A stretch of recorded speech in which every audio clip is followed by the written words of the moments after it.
Thank you very much, Father Manu, for your very personal and very uh, lavish words on me. Thank you very much. And I also thank Father Matthew Paigada for being the moderator today. I also beg your blessings with you have been kind of ever since we started this last two series. You have been a very strong spiritual support for me. I respect your age and your personality and your spirituality. I bow before you for your blessing also. So thank you very much once again for coming to listen to me and also listening to the whole series of lectures. Um, today I am talking about communities of faith, hope, and charity. 2 weeks ago, a sister came to me, over phone, requesting my help to put up a YouTube channel for them. Probably because I am very active in media and she knows about that. She requested me that. Told her that, okay, it's a very good thing and you should venture into such media ministries. And then she told me that they need to have a condition that the YouTube channel should be private. They do not want to be public. This simply shocked me and surprised me, and I felt this is a joke. I also feel that the listeners or the participants of this meeting would be wondering why a congregation would ask for a private YouTube channel. Okay, the sheer thing is that we don't want to be public. We are still afraid to come to the public life of the society. There are many things that hinder us to come to the public. Now, I researched in my research topic was exploring the religious dimensions of video games, especially computer games, which is a particular video game called I studied a particular video game called MMORPG. That is a category name, massively multiplayer online video games. And the game which I studied was World of Warcraft. And when I started my research in 2008 or 9, when I selected this game, 12 million people were playing this game. And today there are other massively multiplayer online games which are played by 240 million people. One particular game, World of Warcraft has lost its popularity now. Still, 10 million people are still playing that. And now, what fascinated me is that the community dimension of the game, or the facility of community, how people build communities around the game. And there are 4 different types of communities I experienced in this game. First of all, it is a community play. You can make teams up to 72 people combating against teams of the same number, maybe less or more. And then, it's a big community. So play itself is a community experience. Second thing is that after the play, the players record their games and they explain these things, or they publish in other websites provided by the very same company of the game, and they discuss. So much of discussion is happening about the game. How do you do that? How do you do this? That is the second aspect of community. And the third aspect of community is that within the game, this is not purely there is a game aspect. Through the game, we can continuously play in the game, but we can take break also within that. So it serves as a virtual space where you can simply stay there and talk with people. One would be in America, and another would be in Australia, and another would be in Madras, or fourth one would be in Bangalore, and they would be talking to each other and also doing so many things. And fascinatingly, I have observed there are churches established by communities. There are conference halls established by communities of people gathering together, and they come particular time and they stay there with their avatars. That is what they call the persona with which they play. So that's the third aspect. And fourth aspect is the offline communities. So once they meet here in the game, And once they develop a kind of a friendship or a wavelength, they take this experience, their community, to altogether a different real life relationship, where through Facebook or other social media, they keep in touch the communities. So this fascinated me, how communities are being shaped and mentored or or maintained during this new media age. Now, much of what has been what I would be talking today is because of my particular background. You all by this time know that I belong to the Missionary Society of St. Thomas, and ours is not a congregation nor an order, but we belong to the canonical category called Societies of Apostolic Life. So living a life of apostolic church or apostolic life is one of our important charisma. And secondly, the goal of different societies of apostolic life will have their own goals, but our goal, which we call apostolic finality, is to build faith communities where there are no.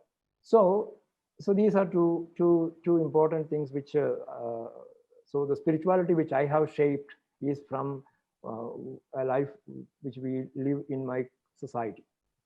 And again, my specialization into media, and which is also a new media we call. In an earlier lecture, I have explained about those things. New media is what we call virtual world, computer games, social media, and even artificial intelligence. So the way the psychology and the language of this new media is absolutely different from the previous media, which includes television, radio, and print. So if you really want to follow what I talk, you have to understand that the language of new media is absolutely different. And if you want to be relevant in the present day social media, you should understand this language as well.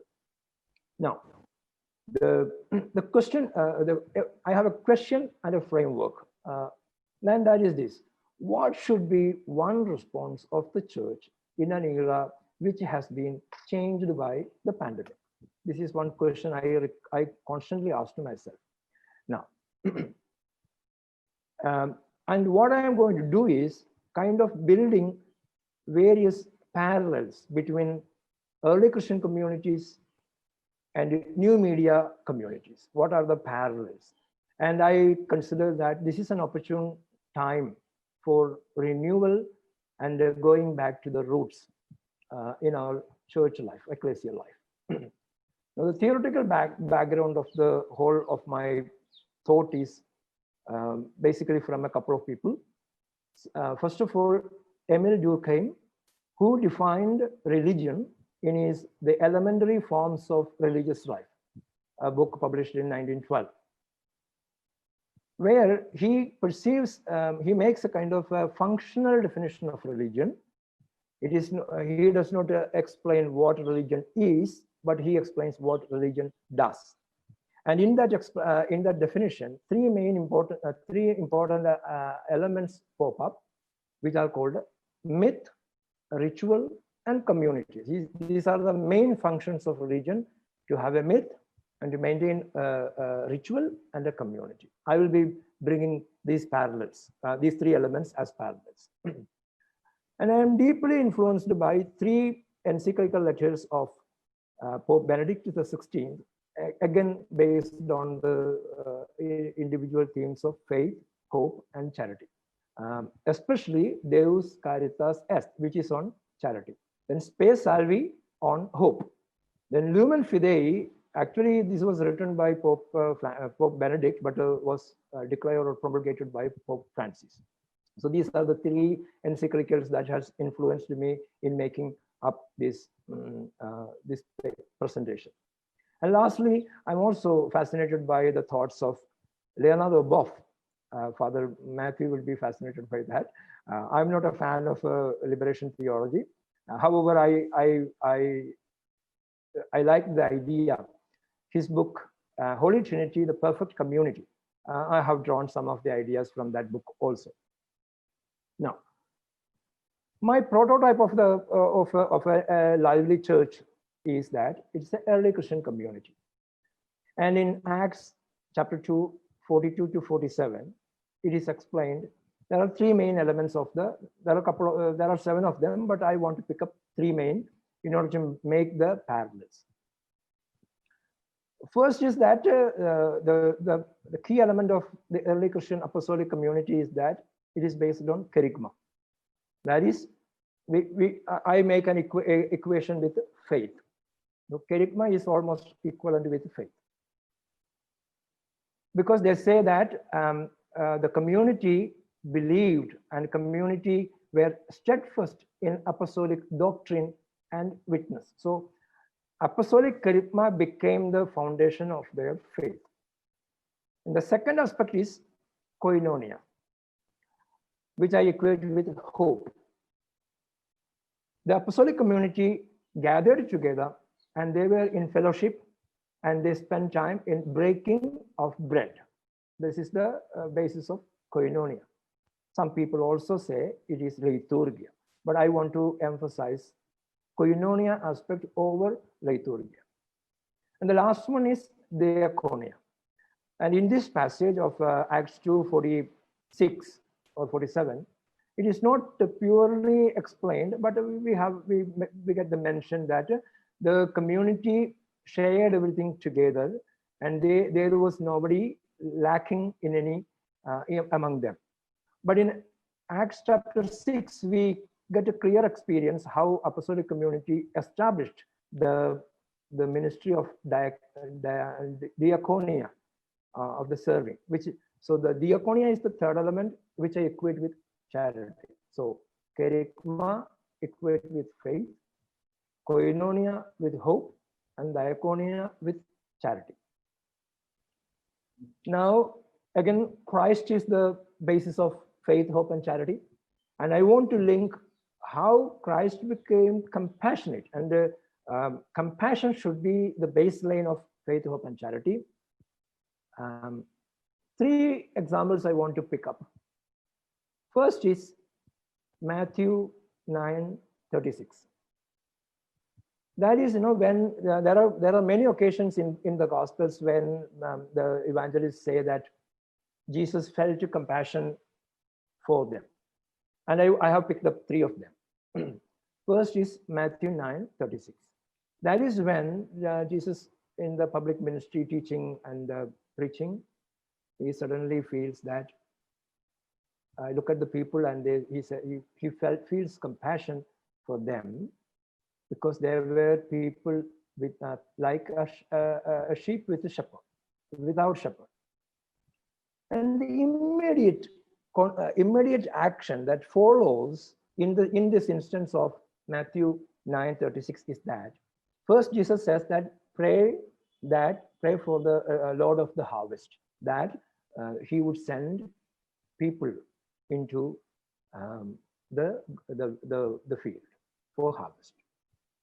And in the next chapter, again, immediately after, we see Jesus selecting 12 apostles. So I find a kind of a connection between all the three.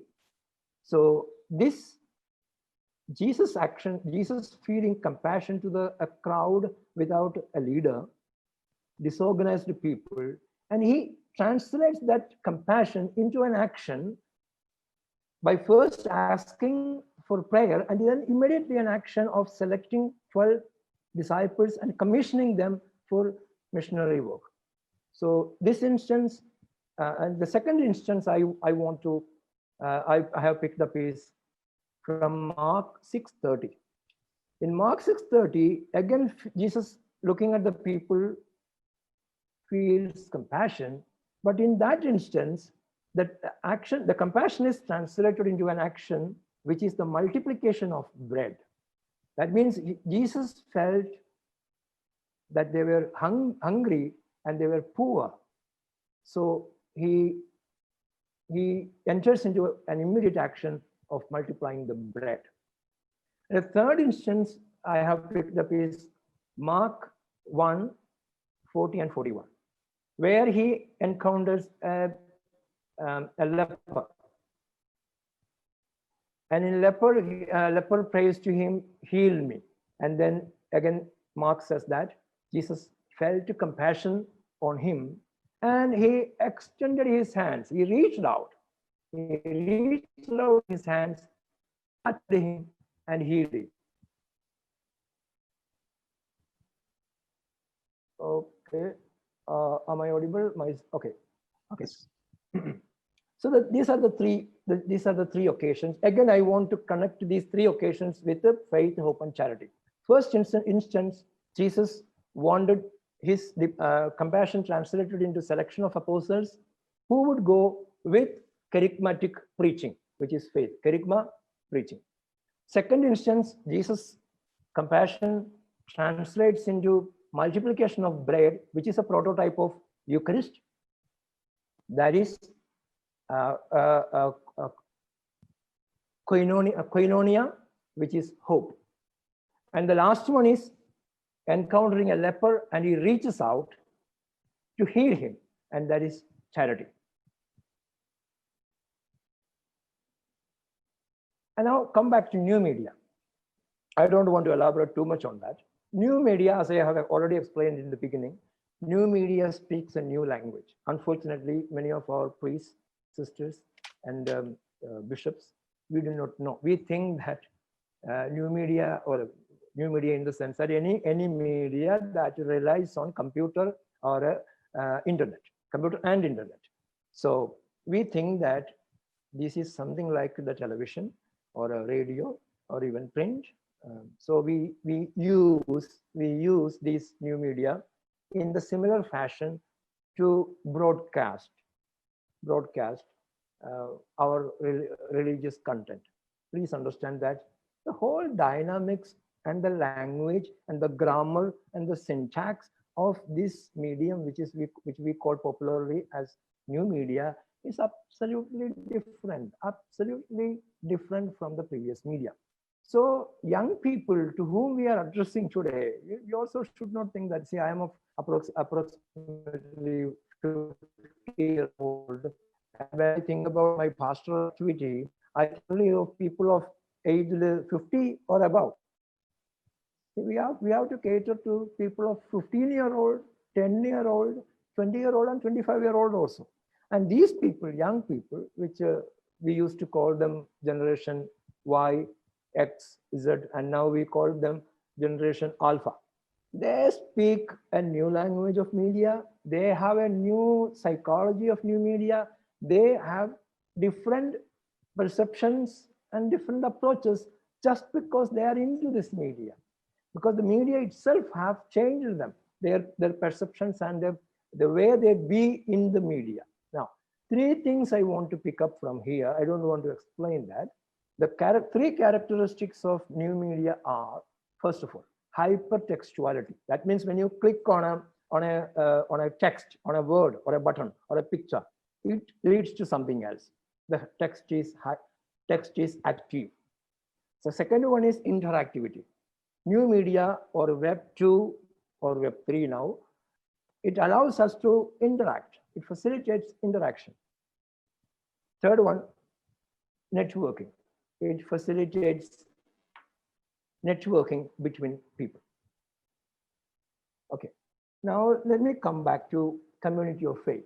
What do I mean by community of faith? Now, Pope Benedict tells in Lumen Fidei that faith is a light illuminating every aspect of human existence.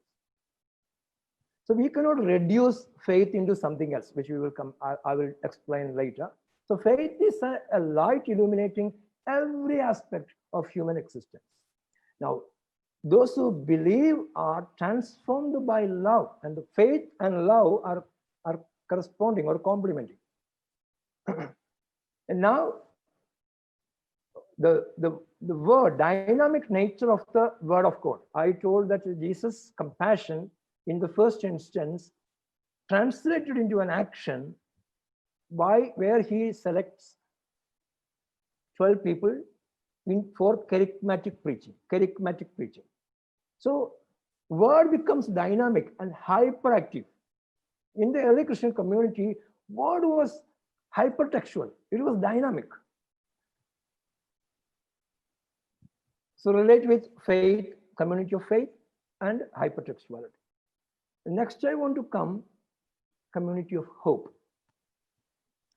Even in the earlier discussions, what we had been discussing, whether the Eucharist is central to our life, and undoubtedly we have no problem with this. We should not have any objection with this. And the Eucharist gives us hope to live our everyday life in this world and also in a world which is yet to come. But the problem is that, what is Eucharist? For Jesus, Eucharist was not simply a ritual.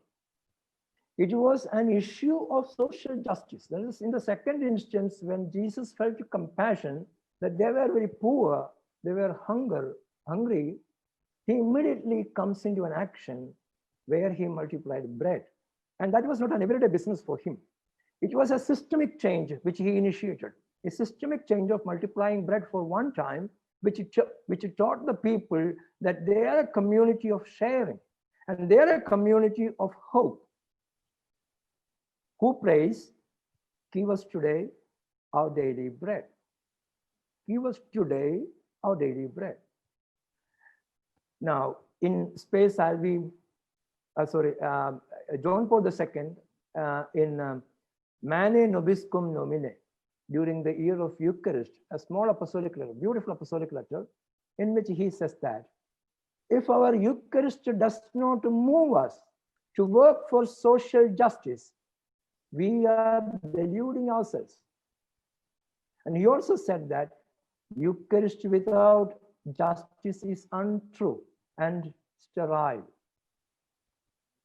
Eucharist builds the body, that means the community of Christ. So we should not reduce Eucharist into mere ritual. And now, as the Eucharist builds the body of Christ, body in the sense the community of Christ, there comes the element of interactivity. And Saint Paul, elaborating on the spirituality of Eucharist and how community should behave before and after and during the celebration of the Eucharist. There should not be selfish. There should not be partisan ideas, division, and all. So there should be interactivity. And the next is community of charity. I don't need to elaborate on this because most of us are convinced about this. In Deus Caritas Est, Pope Benedict says that. Yesterday also, day before yesterday, Father George was also telling, charity should not be a show off during the times of crisis or pandemic or a flood or natural calamity. Unfortunately, nowadays we have reduced ourselves to that. So it should not. We have to get out of the random acts of charity to a sustainable act of charity. That is what Father George was mentioning the other day. I want to build on that. And Pope Benedict is telling that charity, a purification of, what is he say? For the church, charity is not a kind of welfare activity which could equally well be left to others, but it is a part of her nature and indispensable expression of her very being. Deus Caritas Est 25. He also says this, the church is God's family in the world. In this family, no one ought to go without the necessity of life. Yet, at the same time, Caritas, agape, extends beyond the frontiers of the church. That is Deus Caritas Est 25b. Now, what I would say is that what Pope also is saying that how can we break this barrier, or how can we go beyond the random acts of charity? Pope is telling that, of course, the intention of the church, or his writing, is not to replace state. It is the primary obligation of the state to take the welfare of the people, undoubtedly. Pope is repeatedly saying that. And so we cannot simply continuously pump in money or resources to support the poor. But that is not, that we would be doing to our maximum effort, which Catholic Church is of course doing through its various charitable organizations. But what Bob says is purification of reason and the reawakening of moral forces behind the injustice in the world. And that is the responsibility of the church and the believers. Primary responsibility apart from doing the charitable activities. So purification of reason. Whenever there is an imbalance happening in the society, church should stand up and speak up for the poor, for the travelers on the road, and for those people who dies in train and on road. We should stand up and speak up, and that is one primary obligation of. I want to share. I want just to share one slide with you to visually get a feel of.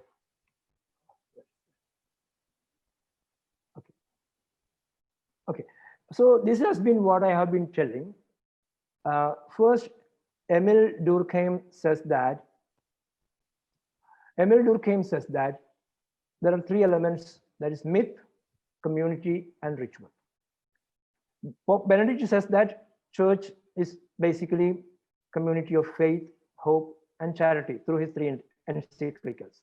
The characteristics of apostolic church is that kerygma, koinonia, and diaconia.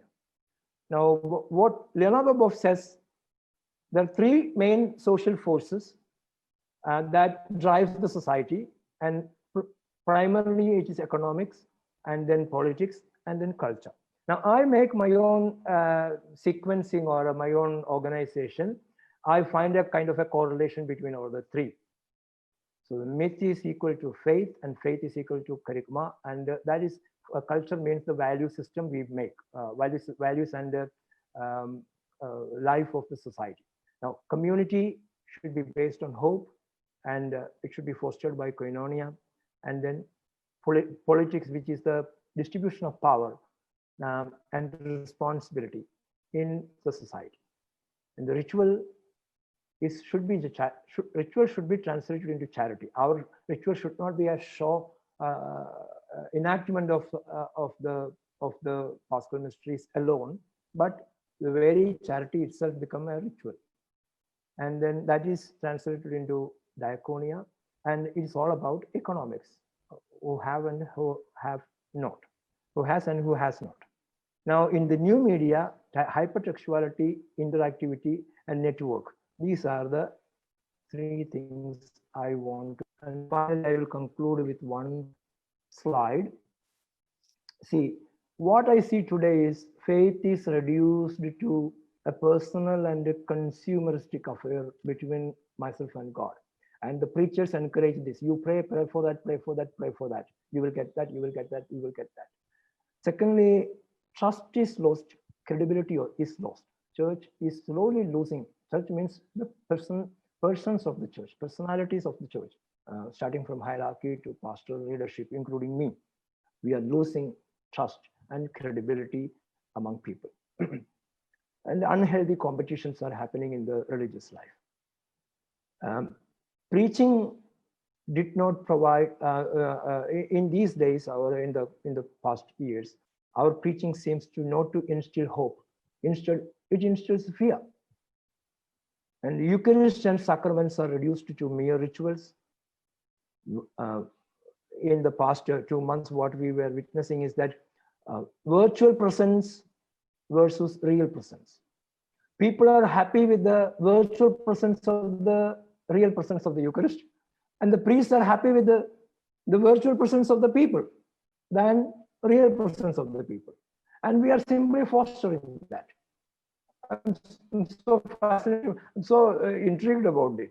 And people perceive real presence. Okay, that I have already experienced. Next one. With regard to community, Durkheim says that religion as an agency for social cohesion. But today, in our, at least what I see in Kerala, is that religion or even the Catholics are communalizing things. We are making so many small pockets within the church itself. There is no cohesion and no coherence. Okay.